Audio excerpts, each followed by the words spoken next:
What's going on YouTube, and welcome back to another episode here at WILDMAN Lifts. I'm your host, WILDMAN.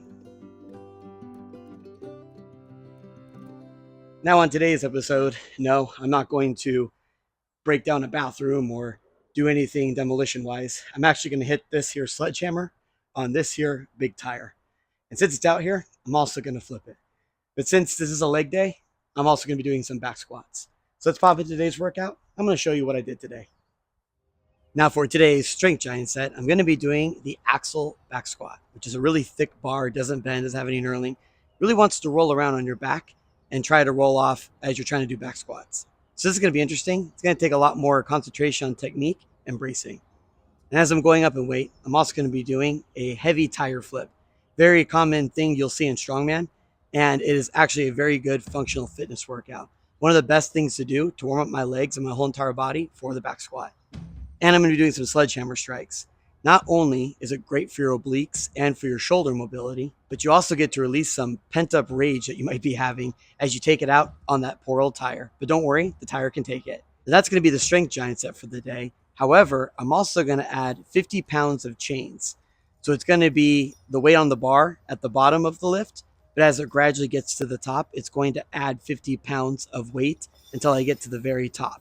And the reason why I'm training with these chains on this particular day is for three reasons. The first is, since it's easier at the bottom of the lift than it is at the top, it's a little easier on my central nervous system, which allows me to feel comfortable at the bottom of the lift and to really make sure that I explode from the bottom, making the speed through the middle a lot faster, which is a very important skill to learn when you're doing back squat and will carry over greatly into the regular back squat on a barbell. The second reason that I'm using chains is because it's a lot heavier at the top. So I'm able to overload the weight at the top of the movement than it would be with just the weight straight on the bar. So I'm fairly certain that I can do 440 pounds on an axle bar without any chains. But that's really tough for me, and I won't be able to hit that every single time I step into the gym. So now that I'm adding the chains today, I can really concentrate on the volume portion and my technique because it's a lot easier at the bottom, so I know I can lift it. And I can get to my PR weight with just the chains at the top of the movement and feel comfortable having that weight on my back.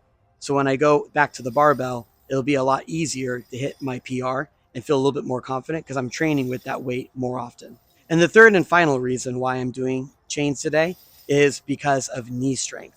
So I think I've told you before in my last videos, I was a very athletic person growing up, played basketball, played all sorts of sports, but my primary sports were running, cross country, and track. As a result of racing all the time, I have zero cartilage left in my left knee. So to be safe, I usually wear patella supports or I wear knee sleeves or knee wraps as I'm squatting heavy weight. Reason being is knee sleeves keep your knee safe as you're loading it up with heavy weight on the barbell.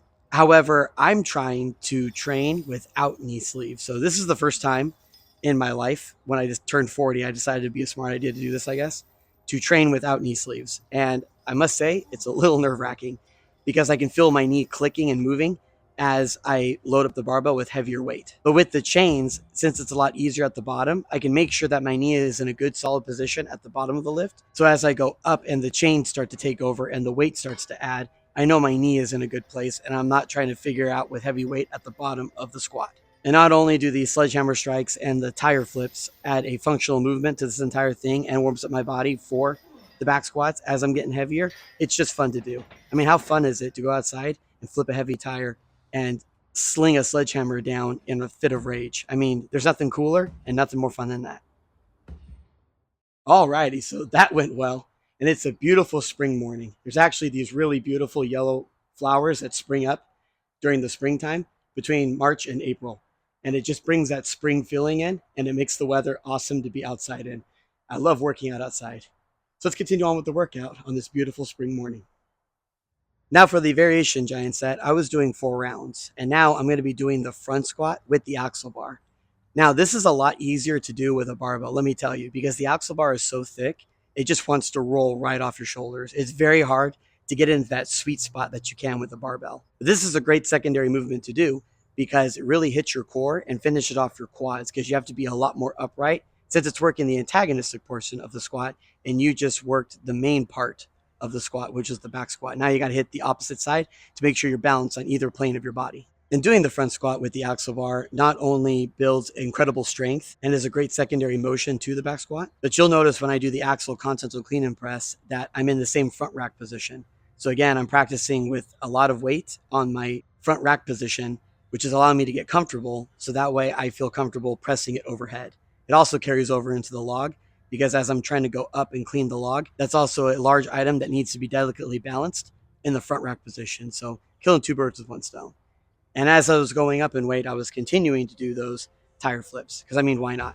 Just keeping the same format, land on a nice even number, and hey, like I said, fun to do. And the sledgehammer strikes. Sledgehammer strikes really got my shoulders warm and got the mobilization going to sit heavy under a back squat, but more importantly, the front rack position, which requires a lot of shoulder mobility. Now, to tell you the truth, all that squatting and all that tire flipping and sledgehammering really made me tired. So I didn't do an assistance giant set. I just went straight to the accessory giant set, which was 3 rounds. And I basically worked up the axle bar doing a bicep curl, a standing bicep curl. Again, with the barbell, it's a whole lot easier to bicep curl, but even with the barbell, it's very hard to bicep curl because it's such a straight bar. It's much better to do it on an easy bar where it's a little bit curved. Now you add the axle in there where it's really thick, doesn't have any knurling, and doesn't bend. And then you're really taxing those biceps when you're curling like this. Great exercise to do for strongman because strongman is very bicep intensive. You're lifting rocks, you're doing a lot of logs and carries, which requires a lot of bicep strength. And I did hitchhikers because I do some type of face pull variation after every single workout to make sure that my shoulders are strong and healthy and can continue lifting for longevity. And then I was doing the bike erg. And I know you're laughing at this thing. This is my grandmother's bike erg that she had from like the 1950s. But let me tell you something, this is my favorite bike to exercise on. And what I'm really trying to do is push my knee, especially my left knee, a little outward. So that way it's working the hardest and I can feel the burn on my inner knee to make sure that I'm targeting that area that I want to get stronger. This was the entire workout for the day. Alrighty, so that's going to conclude it for today's workout. And no, I didn't finish working out, and I just sat here and did my introduction, my middle, and my outro all at once. But if you want to think I did, that's perfectly fine. Really appreciate you stopping by, and I'll catch you next time. Thank you.